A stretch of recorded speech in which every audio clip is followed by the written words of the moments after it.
welcome to Crushing Kayfabe. My name is Jason Garish, and thank you for tuning in. Before we get too in depth here, just wanted to mention that I might be taking a little bit of a hiatus in the upcoming weeks. Just found out today that I have a detached retina, so the show, when that surgery occurs, the show might take a hiatus, or it might go to audio only. We'll have to see what the how that all plays out, but yeah, I figured I'd prepare everybody for that. Whole lot going on. Jeez, a whole lot in the world going on. Raiders had a win their last game. Hopefully, it's not the last game for Antonio Pierce. I would like to see him back coaching, and let me tell you the primary reason. I mean, obviously, he's gotten these people play extremely well and finally gotten this team together. The penalty situation. Raiders haven't been this least penalized in as much time as I can remember. And to me, that shows serious sign of discipline. It shows a serious dedication, whatnot. Good teams don't get penalized a lot. And I should say, let me rephrase that, well-coached teams don't get penalized a lot. And that was a very telling thing for me. Because if they went out and they played hardest and they went out there reckless and did stupid things, I would say, no, he's not going to be the answer. He's a rah-rah coach. You just get him out of there. But the fact that they have been able to turn the penalty situation around and when you, what's really telling and really interesting when, you know, people look at a Josh McDaniels who's supposed to be this disciplined, yada, yada, by the book, by the numbers coach, and then you compare the amount of penalties while he coached the Raiders as to when AP has coached the Raiders, there's a drastic difference. So I say hire the guy, really. You know, and there's been a lot of talk about Aidan O'Connell. My biggest thing about Aidan O'Connell is not the mental maturity. He is years beyond his chronological age and maturity, but it's a physical thing. I think, you know, you can expect a rookie to throw interceptions. You expect them to make mistakes and all that. But his movement within the pocket is the only thing that really concerns me. I mean, does he have a rocket for an arm? Not really. Does he really need one? I don't know. I mean, you can build offenses around this. I mean, he can throw a deep ball somewhat, and he's got an incredible rookie to throw to with some blazing speed. But like I said, man, I saw some video footage of him just screwing around outside of a game, and this guy is not mobile. That's the only thing that concerns me. Like I said, the mind, the intelligence level, the maturity, the fact that this guy seems to be of solid moral character and the real good foundation. You know, he's kind of reminiscent of Derek Carr in that sense. A lot less emotional, though. But man, he makes Carr look like a speedster, like a wide receiver out there. You know, as far as athletic ability, and that's the only thing that really scares me about him. And I say still go after a quarterback, not because I think he's not worthy of a starting position necessarily. I mean, that's going to be next season's going to truly tell that if he stays with the Raiders. But bring in another quarterback, let them develop together, and go from there. I mean, we at least need a backup because Garoppolo's gone. He is gone, and for excellent, very good reason. You know, I don't think the guys in the locker room really believe in Garoppolo either. That's the real scary thing. I see them play completely different when he's in there as compared to AOC. Draft a quarterback. Maybe not in the first round. Maybe a little bit later, but definitely pick up a quarterback because we're going to need somebody to back him up. It was interesting that they played against Stidham, who obviously had played for the Raiders last year, and he played under a lot of pressure. Wow, you can't really grade him on that, but if they kept Stidham, geez, I mean, I think we'd be in a much better situation. I think they saw him as expendable because of Garoppolo coming in, but obviously Garoppolo has been a gigantic misfire and needs to go because we need to free up that room underneath the salary cap. Just as I knew him going in, he's just worthless. Sorry. Not only is he fragile, he's not good. I don't think he has the character to be a great quarterback. I'm sorry, I compare him to, like Derek Carr, who we let go, and the Carr is leaps and bounds. I'm not going to judge him as a person. Well, I kind of am right now, but leaps and bounds, moral, vibrant character, and ahead of Garoppolo. Jeez. And you kind of saw that in the Saints game. Hey, you can say what you will about Carr, but it hurts to say this: Saints are in the playoffs and the Raiders aren't. And do I think if they'd held on to Carr, I really do believe they'd be in the playoffs. But it's possible too that we might still have McDaniels because he might have won a few more games underneath him. I don't know. Just out of spite and out of his own ability. But it's gonna, like I said, hopefully AP comes back. Hopefully they find a solution for offensive coordinator too. Bo did a great job in the interim for what he was, but he's never been an offensive coordinator and incredibly experienced, and it showed greatly. He was in over his head. Sorry. And that's not taking anything against the guy. The guy performed admirably with what he was given and within the context of what he was given, but he needs help, and I don't know if he's the permanent solution at that position. I think they might have to look for an OC. Aside from that, it's going to be interesting to see because it could be anybody's ball game pretty much going into this. But yeah, that's pretty much it on the Raiders front. It's sad to see them not in the playoffs after how well they played and the turnaround they've had with AP taking the interim head coaching position. But I'm hoping that Davis retains them, and of course, these idiot reporters trying to get him to slip or something, saying, "Hey, is he your coach?" You can't say that legally. By the league requires him to do a certain number of interviews and to do his due diligence. It's required by law. It's required by contract. It's required by the league. He can't come out and say, "Hey, oh yeah, this is my coach." He can't do that legally. He can't. So all these people that are pressuring him, and I don't know if they're trying to get him to slip or something. It's counterproductive. Dude, you're not gonna get him to say anything because it would go against it legally. It would be illegal. Basically, he can't do that. He has to do his due diligence. Even if he's already made up his mind, he still has to go through the motions and do what the league requires of him. And that's doing the correct amount of interviews and doing his due diligence, which he's required to. So we'll see what happens there. I'm hoping AP would be back. I'm hoping that Mark Davis learned from his failure with McDaniels and letting Bisaccia go.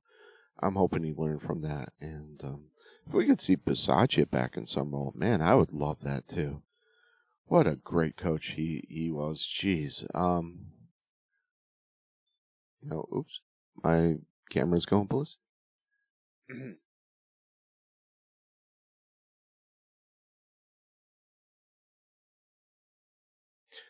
All right, I'm not sure where that left off, but my camera just decided going business for itself. So we'll try to edit this together and splice it together in something that's meaningful. But for some reason, my camera just blipped right out. But yeah, I would love to see Bisaccia back in some capacity, not as head coach. I think AP has earned that, but I'd like to see that back. On the wrestling front of things, there's really, I mean, really not a whole lot to talk about except for what everybody's talking about, the return of Rock. Making his head of the table comments and doing his typical Rock speech / promo. A lot of people kind of look down on speeches being formulaic. I mean, he's The Rock. He goes out there and does what he does. Every time he's been out there, it's been pretty formulaic, but that's what people want to see from him.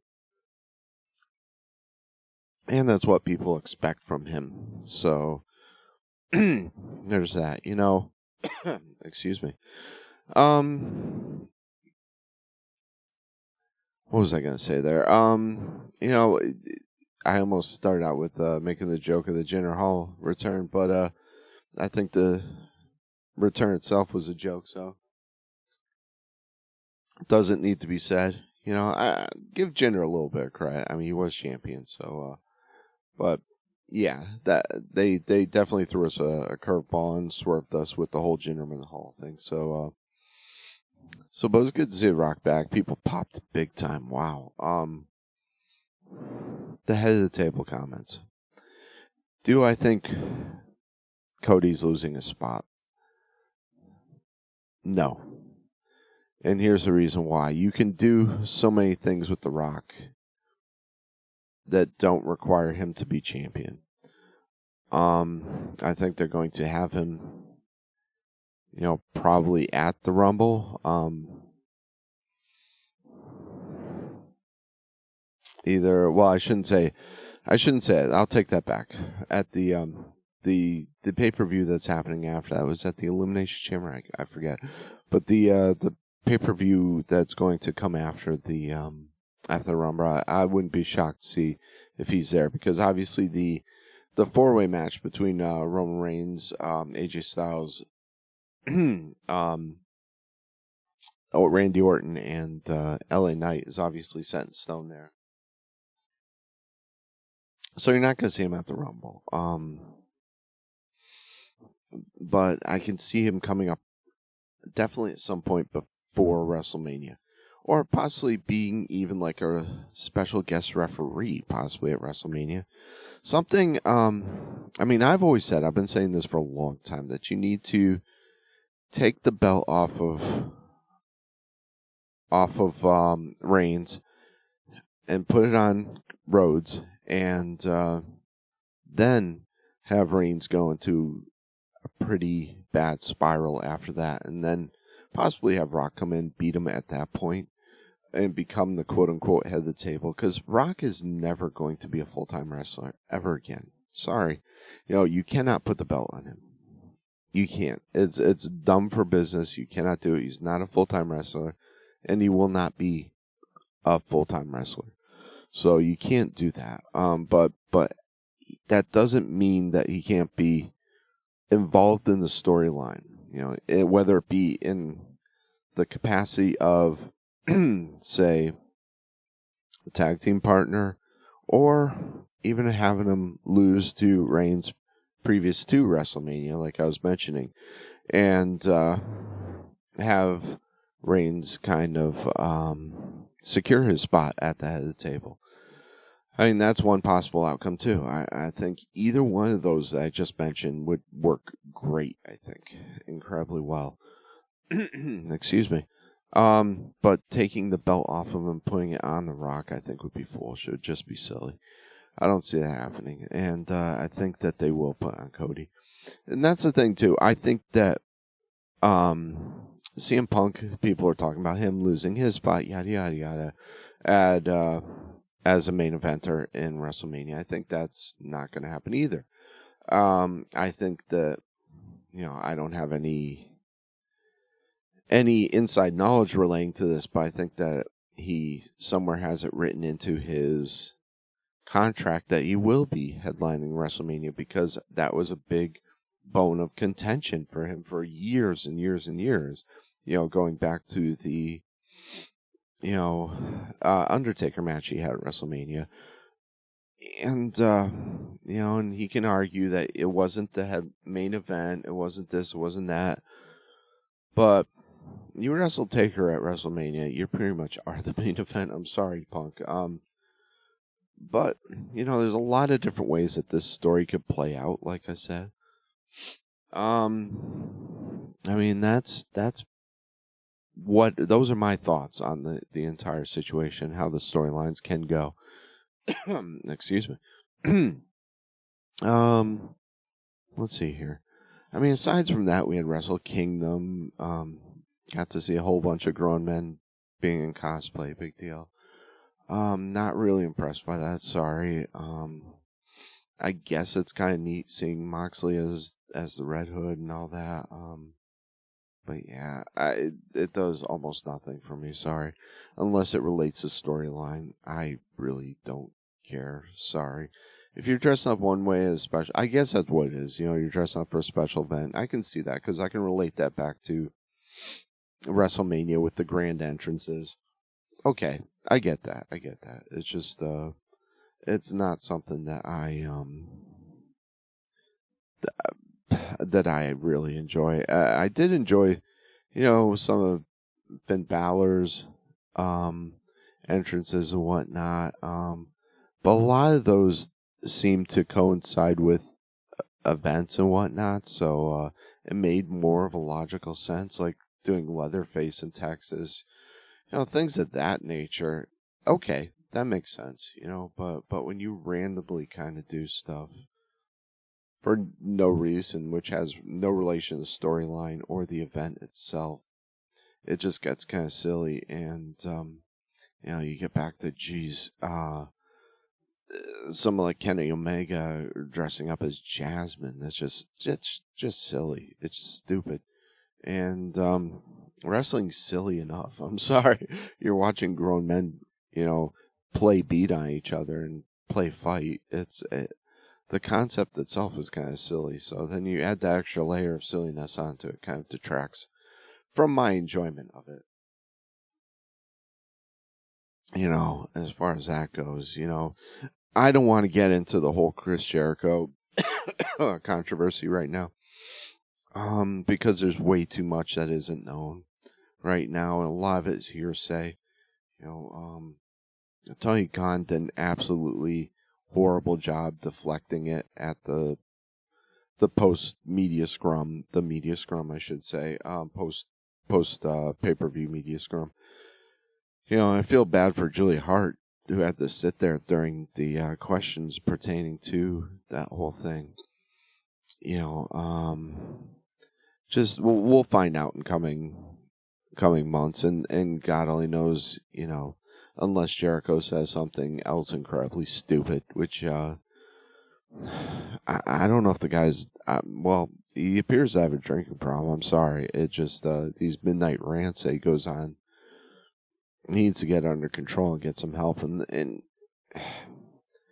I'm beginning to lose respect for Jericho. Unfortunately, I used to have a ton of respect for this guy, and that's rapidly waning, unfortunately, because of things that have come out in his actions. It's just getting stupid. But unfortunately, hey, I'm running out of time a little bit here, and hopefully my camera got everything, because I don't know what was captured on there and not, because like I said, my camera just went into business for itself. My camera decided it was going to pull a Hangman Page on me and just do whatever it wanted to right in the middle of recording. So I don't know what is on their video and what isn't right now at this point, but we'll see.